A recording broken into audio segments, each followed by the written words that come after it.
makan jeroan itu lebih lebih baik daripada makan daging. Tapi saya tuh pernah nonton film dokumentari. Jadi pada saat itu kondisinya tuh konteksnya tuh lagi Perang Dunia Kedua. Dan kejadiannya itu di Amerika. Aku lupa filmnya tapi ini agak spill isinya ya dokumentarinya. Nah, pada waktu itu ketika tentara Amerika perang di luar Amerika, itu kehabisan stok daging. Kebutuhan dalam negeri pada saat itu tentaranya perang-perang, tapi di Amerika pun dalam negerinya itu juga masih konsumsi daging. Jadi daging yang mau dilempar ke pasukannya Amerika kurang. Terus Mas tahu nggak bagaimana cara create sesuatu? Dengan kondisi itu solusinya apa? Enggak. Dikampanyekan makan jeroan itu lebih baik daripada makan daging.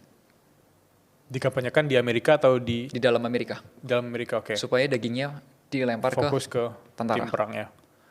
Dan ada kampanye gede-gedean bahwa makan jeroan daging, jeroan binatang itu, jeroan sapi gitu, itu lebih bagus. Dan itu di-create. Nah, dan semua orang kemudian makan jeroan. Iya, makanya kita makan paru, kita makan otak.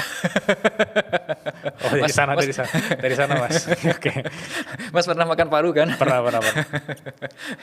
Nah, oleh sebab itu kita makan kayak gitu. Nah, tapi itu di-create Mas. Ya, segala sesuatunya itu create gitu. Nah, kebutuhan itu di-create juga. Nah, kamu mau beli nggak dengan apa jargon dengan kampanye seperti itu, kebeli nggak? Kalau kamu kebeli ya kamu akan ikut permainan itu. Nah, pertanyaannya siapa yang nge-create?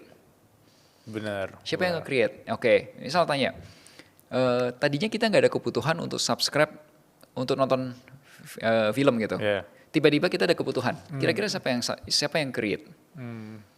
Ya yang pasti yang dapat untung dari ini siapa? Nah itu yang create. Kalau misal nih tadinya kita minum kopi saset, oke nggak ada masalah. Atau nggak minum kopi pun nggak ada masalah. Tiba-tiba kita harus minum kopi aren hampir tiap hari. Siapa yang create? Ya itu yang jualan.